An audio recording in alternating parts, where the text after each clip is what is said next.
আপনার নেতা ধরেন আবু তাহের সাহেব আজকে কেন এখনো আপনারা পাতানো নির্বাচনের শঙ্কা করছেন? ধরেন আর 1 মাসের মতো সময় আছে নির্বাচনের।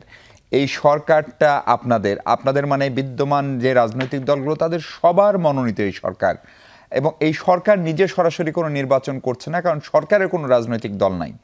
যে 3জন ছাত্র উপদেষ্টা ছিল তারা পদত্যাগ করেছেন, তারপরেও কেন পাতানো নির্বাচনের শঙ্কা জামাতের? এবং আপনি যদি এই শঙ্কা করেন তাহলে এই নির্বাচনের ভবিষ্যৎ আসলে কি? না, আমি যেটা বলতে চাই, এটা কিন্তু সংখ্যা শুধু জামাতের না, এটা জাতির সংখ্যা। জাতির কিন্তু একটা ট্রমা আছে, এটা আপনাকে বুঝতে হবে। 2008 সালে যেই ইলেকশন ইঞ্জিনিয়ারিংটা হয়েছে, এই ইলেকশন ইঞ্জিনিয়ারিং এর ট্রমা কিন্তু আমাদেরও আছে, বিএনপির ভাইদেরও থাকা উচিত।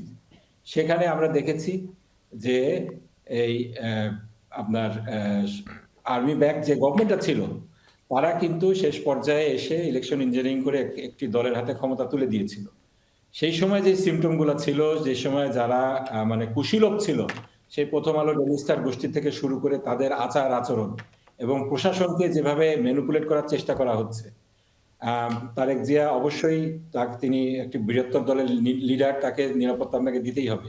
তাই বলে যদি আপনি এসএসএফ এর নিরাপত্তা তাকে দেন, অন্যান্য যারা প্রধান রাজনৈতিক দলের নেতা আছে তাদেরকে না দেন, সেক্ষেত্রে কিন্তু একটা ইঙ্গিত, একেবারে সরাসরি স্পষ্ট ইঙ্গিত দেওয়া হয় যে তিনি প্রধানমন্ত্রী হতে যাচ্ছেন।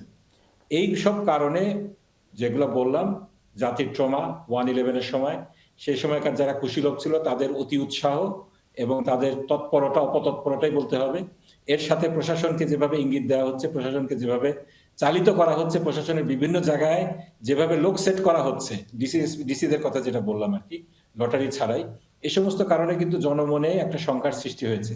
তারপর আমি বলবো, আপনি যেটা বললেন রাইটলি বলেছেন, এটা তো কোনো দলীয় সরকার না। তাদেরকেই এখন প্রমাণ করতে হবে, জনগণকে আশ্বস্ত করতে হবে কোনো পাতানো ইলেকশন এখানে হবে না, ইলেকশন ইঞ্জিনিয়ারিং হবে না এখানে, এবং তাদেরকে এইটা মিনিংফুল কিছু চেঞ্জ এখানে আনতে হবে। এবং আইন শৃঙ্খলার পরিস্থিতির বিষয় কিন্তু আরো আছে এক্ষেত্রে। এই যে আজকে একজন, কিছুক্ষণ আগে স্বেচ্ছাসেবক দলের মনে হয় একজনকে গুলিবিদ্ধ মানে হত্যা করা হয়েছে, এই সমস্ত কনসার্ন গুলা কিন্তু জনমনে আছে, এবং এরা জনগণ কিন্তু এই সমস্ত কারণেই চিন্তা করছে যে কি হতে যাচ্ছে। এবং এই ইলেকশন ইঞ্জিনিয়ারিং এবং পাতানো নির্বাচনের কনসার্নটা জনগণের যে কনসার্নটা, আমরা ইলেকশন কমিশন এটা পৌঁছে দিয়েছি। সেটা জানিয়েছি জি। হ্যাঁ, শেখ রুবেল আলম, আসলে কি জনগণের এই কনসার্ন ইলেকশন কমিশন একটা ইঞ্জিনিয়ারিং বা পাতানো, বা ধরেন 2007-08-এর যে প্রেক্ষাপট পরিস্থিতি ছিল, তখন আর্মি ব্যাকড একটা গভর্নমেন্ট, একটা সরকার চেঞ্জ হয়ে গেল, সেটির সঙ্গে ব্যারিস্টার মোমেন অনেকগুলো লক্ষণের মিল পাচ্ছেন, আপনি এটার কি ব্যাখ্যা দিবেন? ট্রমার মধ্যে আছেন। জনগণের কনসার্ন জনগণ ব্যক্ত করে ভোটের মাধ্যমে।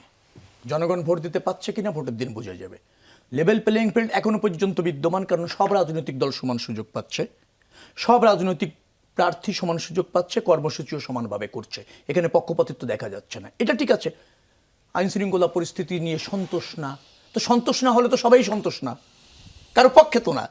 সেটাকে আরও কীভাবে সন্তোষজনক করা যায় সে ব্যাপারে সব রাজনৈতিক দল কাজ করতে পারে, পরামর্শ দিতে পারে, দাবিও করতে পারে। স্বেচ্ছাসেবক দলের আজকে একজন মারা গিয়েছে, বিএনপির তো মারা গিয়েছে।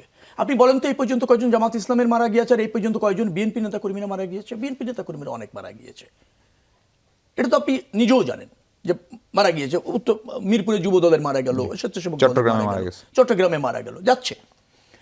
এখন ধরেন মানে কেমন হতে পারে, আপনি লটারি ভিত্তিতে চাইলেন, এসপিগুলি হলো, ঠিক আছে, ডিসিগুলি হয় নাই, ঠিক নাই, মানে আপনি চাইলে সেটা শিরোধার্য। অন্তর্বর্তীকালীন সরকার মেধার ভিত্তিতে করতে চেয়েছে, যোগ্যতার ভিত্তিতে করতে চেয়েছে, কিন্তু সেটা যদি রাজনৈতিক সিদ্ধান্ত হয় আপনাদের সব পক্ষের সঙ্গে, না তা তো হয়নি।